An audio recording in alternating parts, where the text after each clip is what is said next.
slowly.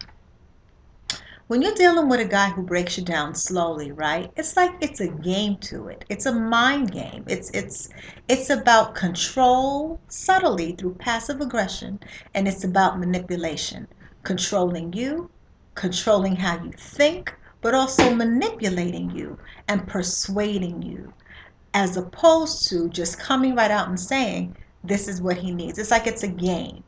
And the reason so many women get caught up with guys who slowly break them down and they stay 5 years, 10 years, 20 years is because, unlike the man who has overt aggressive anger issues.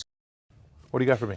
Dave, Stephanie from Joliet asks, what grounds can I use if my spouse verbally abuses me, but he remains faithful? Have you ever been verbally abused, Dave? On a daily basis. And put me down and doesn't appreciate the things that I do? Well, the bad news for her is she's going through this. The good news is she can get out of it. And the grounds in Illinois that provide that are mental cruelty.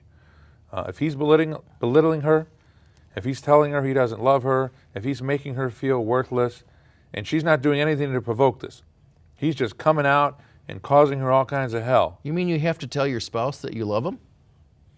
That would be mentally abusing them? I gotta No. kind of think about that. No, but if you tell him, I don't love you, I Oh, don't care about okay. you, you're nothing, you mean nothing, you're worthless, you'll never be anything, you'll never find anybody else, you can't walk on your own 2 feet, that's mental cruelty. And if it's repetitive and it's unprovoked, that's one of the grounds that somebody can use. Unprovoked. So there's a possibility that we could just be telling one side of the story, and we're getting this because I'm telling you similar kinds of things. That's right. If you have 2 people that are mentally abusing one another, It's you don't still- have the right to use those grounds. But then you have irreconcilable differences. Right. We just can't agree.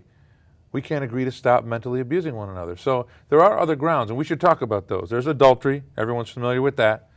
There's mental cruelty, physical cruelty, habitual drunkenness, desertion, when one party has left the whereabouts for more than a year without any cause or provocation on their part. And then, of course, irreconcilable differences. And I'm going to let you espouse on that subject. Sure, reconcilable differences just simply means that you can no longer get along. So in Illinois, you have to allege grounds, one of those grounds, for the basis for your dissolution of marriage. He won't put the seat down? Differences. Well, yeah, it could be, but irreconcilable differences is just that you can't get along. So it's kind of it's what they call the no fault. The caveat with that is you have to be living separate and apart for a continuous period of time in excess of 2 years. However, most of that can be waived, all except for 6 months. But living separate and apart doesn't necessarily physically living separate and apart. A lot of times people will move to a guest bedroom and they'll move there for a long time. Sometimes they'll even vacate the marital residence. That's easy enough. It's usually the basement. Well, usually the basement, or even sometimes they'll continue to sleep in the same bed, but they'll no longer be intimate. They'll be more like roommates, and so They'll be hanging there's off the been a edges. hanging off the edges, and so that kind of goes toward the time. And as I said, if you don't have, you need at least 6 months that has occurred, and then you could waive the rest of it. Yeah. I've seen cases where one client works days, the other spouse works nights. Yeah, They don't even pass like ships in the night because they don't even see each other. and it works out well for them. It works out well, but they still don't want to be together. Yeah. They still want to end it. Kind of And move on to something that may be a little bit more rewarding. right. Marriage is not for everybody, Jesse, and if it's not working out and you try to fix it, the court provides irreconcilable differences for those who really just can't point a finger at the other for doing anything wrong. It just didn't work out. We can't get along. That's exactly right. And so, once you've realized what it is, it's time to move on. Okay.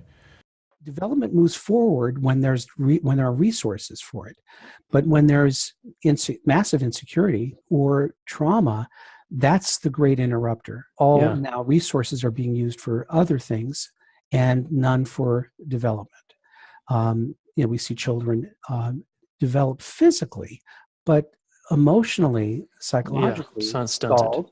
Yes, stunted because all those resources are being used up by the anxiety. Mm-hmm. The same with us as adults. If you're in a relationship that is constantly threatening to you, feels threatening to you, where you're auditioning all the time, where you feel the relationship may not exist tomorrow, that is a tremendous resource drain. I mean, let alone get her through the day. How are you going to, push through and forward your development? There's no way.